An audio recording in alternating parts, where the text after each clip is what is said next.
Assalamualaikum warahmatullahi wabarakatuh. Perkenalkan, nama saya Najib Ashraf Imtiaz, mahasiswa Universitas Islam Negeri Sunan Ampel, Surabaya, dari Fakultas Usuluddin dan Filsafat, Prodi Tasawuf dan Psikoterapi. Baik teman-teman, dalam kesempatan kali ini kita akan membahas lebih jauh tentang tarekat Naqsabandiyah Haqqaniyah. Sebagaimana telah diketahui bersama bahwasanya tarekat Naqsabandiyah ini banyak dinisbatkan kepada Syekh Bahuddin An-Naqsabandi. Namun dalam proses perkembangannya, tarekat Naqsabandiyah ini memiliki berbagai macam pengembangan dan itu dilakukan oleh para penganut-penganut tarekat tersebut di era selanjutnya. Nah, salah satunya pengembangan dari tarekat Naqsabandiyah sendiri adalah tarekat yang banyak dinisbatkan kepada Syekh Muhammad Nazim Adil Al-Haqqani, sehingga dari beliaulah kemudian muncul satu tarekat Naqsabandiyah Haqqaniyah.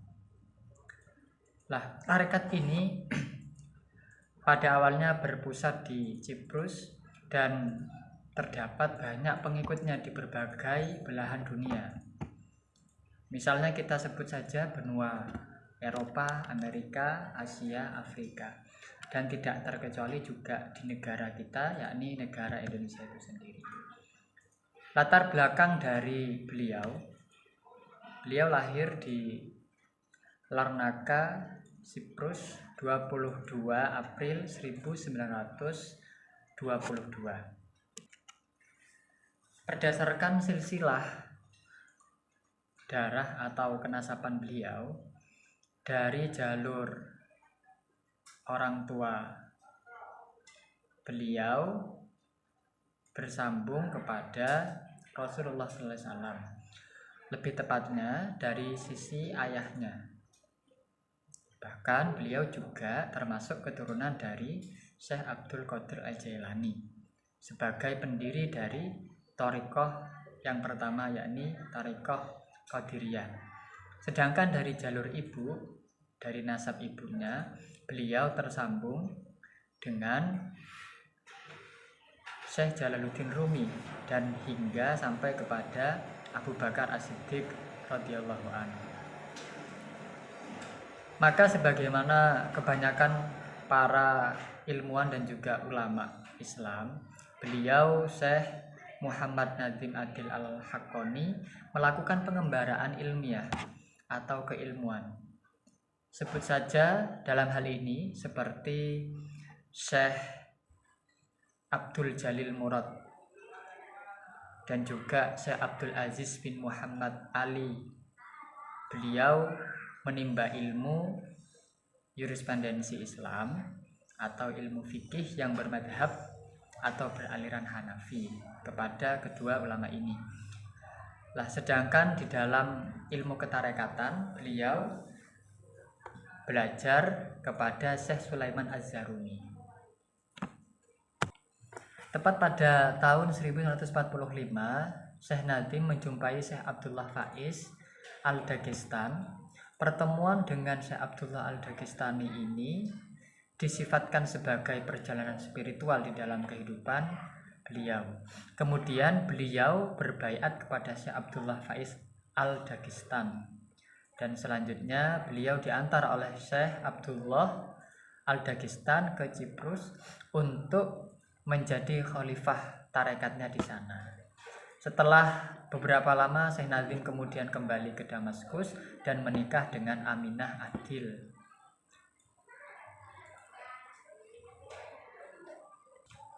Tercatat ada beberapa guru beliau dalam bidang agama, yakni pertama kepada kakek Syekh Nazim sebagai guru awal tarekat Qadiriyah, yakni Syekh Muhammad Nazim. Kemudian selanjutnya Syekh Jamaluddin Al-Lasuni beliau belajar syariah dan juga bahasa Arab. Kemudian yang ketiga Syekh Sulaiman Az-Zurumi, sebagaimana tadi sudah kita singgung namanya di awal, dan belajar tentang tarekat Naqsabandiyah. Yang keempat adalah Syekh Muhammad Ali Uyun As-Sud, belajar syariah, hadis dan juga Al-Quran. Yang kelima adalah Syekh Abdul Aziz Uyun As-Sud. Yang keenam Syekh Abdul Jalil Murad. Dan yang ketujuh adalah Syekh Said As-Subai. Dalam sebuah keterangan disebutkan juga bahwasanya Syekh Nazim ini menjadi seorang mursyid tidak hanya dalam satu thariqah saja, tapi pengalaman spiritual beliau di dalam menjadi mursyid ini berada dalam beberapa tarekat. Sebut saja tarekat Naqsabandiyah, tarekat Maulawiyah, tarekat Kristiyah, tarekat Sabiliyah dan juga Qadiriyah. Sehingga gelar beliau Sultanul Auliya Maulana Syekh Muhammad Nazim Adil Al-Haqqani. Dan dari tarekat Naqsabandiyah Haqqaniyah beliau merupakan mursyid yang ke-40. Di sini bisa kita lihat teman-teman bagaimana silsilah sanad dari tarekat ini.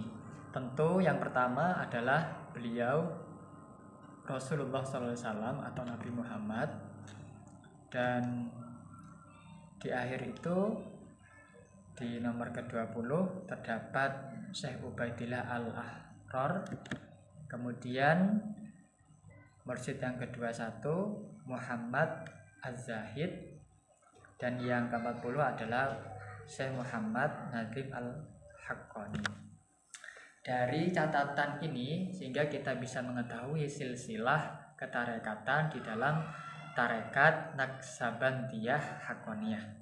Bagaimana seorang tokoh yang luar biasa, yakni Syekh Muhammad Nazim Al-Haqqani, memiliki mata rantai yang bersambung sanadnya hingga kepada Rasulullah SAW. Dan dari hal inilah kemudian tergolong sebagai tarekat yang muktabaroh karena telah memenuhi syarat-syarat dan juga komponen-komponen aturan sebagai tarekat yang muktabaroh.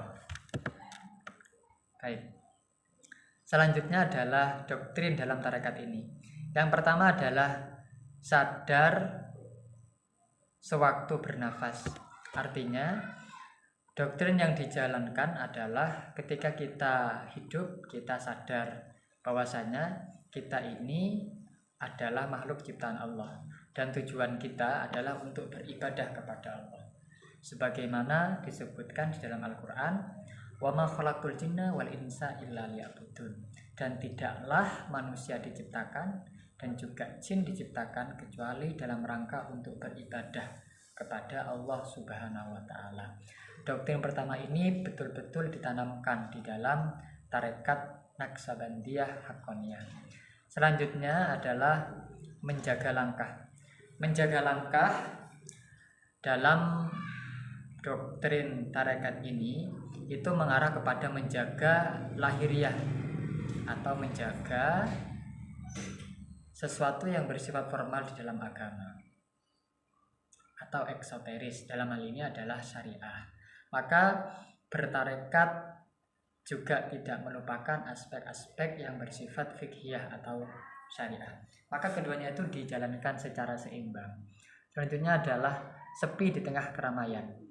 Sepi di tengah keramaian sebagai doktrin selanjutnya ini menunjukkan bahwasanya sebagai penganut dari tarekat ini perlu kemudian untuk mengisi segala bidang aspek kehidupan, dilakukan secara seimbang.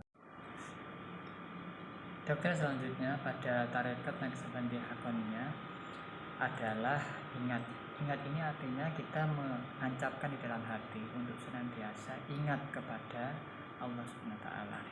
Dalam hal ini, pengikut dari tarekat ini senantiasa mengingat Allah dengan melalui sebuah zikir, yakni zikir ismudzat, Allah Allah Allah, dan juga berzikir la ilaha illallah. Selanjutnya adalah melakukan perjalanan di tanah kelahirannya. Salah satu anjuran yang ditekankan di dalam tarekat ini adalah bagaimana mencari seorang guru yang kamil mukamil. Dan seorang guru yang kamil mukamil ini sangat sulit untuk ditemukan, sehingga pelarian yang dilakukan adalah masuk ke dalam tarekat-tarekat, sehingga bagi pengikutnya satu keharusan untuk mencari guru yang kamil mukamil yang mengarahkan untuk bisa sampai atau makrifat kepada Allah Subhanahu wa taala. Selanjutnya adalah kembali memperbaharui. Doktrin ini untuk menegaskan bahwasanya kita sebagai manusia seringkali mengalami hal-hal yang bersifat maksiat atau bersifat pelanggaran kepada Allah SWT. Maka dalam hal ini perlu kemudian hati ini diperbarui di dalam doktrin tarekat ini. Dengan cara apa? Dengan cara menghayati sebuah permohonan kepada Allah yang berbunyi ilahi anta maksudi waridokal matrubi. Wahai Tuhanku, Engkau adalah tempat tujuanku dan ridhomu adalah apa yang aku maksudkan. Selanjutnya adalah waspada. Di sela-sela menjadi seorang manusia tentu akan banyak sekali hal-hal yang dapat merintangi kita semua, sehingga dalam tarekat ini perlu adanya waspada. Waspada akan hal-hal yang bisa mengalihkan dirinya kepada Allah Subhanahu wa taala. Selanjutnya adalah doktrin mengingat kembali. Mengingat kembali diartikan sebagai satu pengalaman batin ya, pengalaman rohani ya. Jadi bisa melihat kepada Allah Subhanahu wa taala. Dalam hal ini bukan melihat atau menyaksikan kepada sifat-sifat atau nama, tapi lebih naik lagi di atas tingkatan yang lebih tinggi, yakni dapat menangkap zatnya Allah itu sendiri. Tentunya hal ini tidak mungkin dicapai oleh orang-orang yang belum bisa fana dan juga bakok kepada Allah. Bahkan di dalam doktrin tarekat ini berlaku kepada orang yang sudah ditarik kesadarannya oleh Allah. Artinya dia itu jadbu atau jadab, akhirnya dia hanya terfokus tertuju kepada Allah Subhanahu wa taala. Dalam bahasa yang lain, hal ini dikenal dengan istilah wahdatul wujud, atau ada juga yang menyebutnya sebagai panenteisme. Nah, hal ini sangat ditekankan di dalam tarekat ini. Selanjutnya adalah kesadaran akan waktu. Kesadaran akan waktu merupakan satu doktrin bagaimana pengikut dari tarekat ini bisa mengisi waktu dengan sebaik-baiknya. Tidak ada waktu yang terbuang secara sia-sia. Waktu yang berkualitas manakala diisi dengan hal-hal yang positif, hal-hal yang baik, dalam hal ini yang tentunya diridhoi oleh Allah Subhanahu wa taala. Dan selanjutnya yang selanjutnya adalah kesadaran akan jumlah atau wukuf adadi. Dalam tarekat ini penting untuk mengetahui dan fokus kepada jumlah hitungan di dalam berzikir.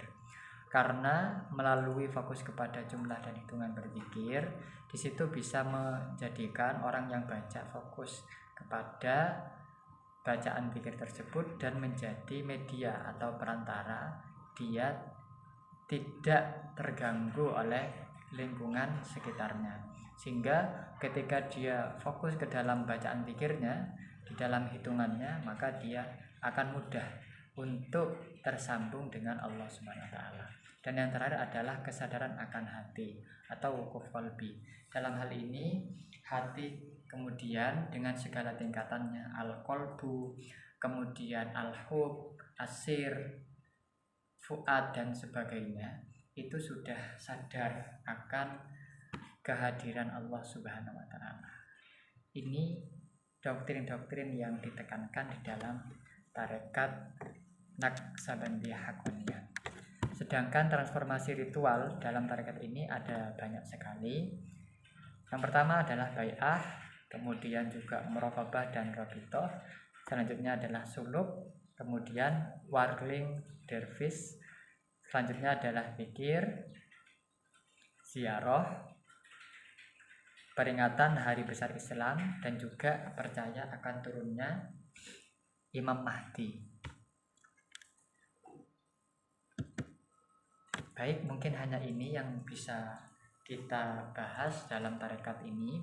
Tentunya tarekat ini adalah satu tarekat yang luar biasa, yang memiliki ciri khas dan juga keunikan yang dapat kita pahami dan juga kita amalkan dalam kehidupan kita sehari-hari. Yang jelas, nilai unik dari tarekat ini adalah bagaimana tarekat ini bisa terus berkembang dalam setiap waktu dan juga dalam setiap tantangan zaman. Karena ajarannya yang memang fleksibel dan juga cocok untuk para pecinta jalan kesufian, terutama untuk mendekatkan diri kepada Allah SWT. Terima kasih, mungkin sampai di sini saja.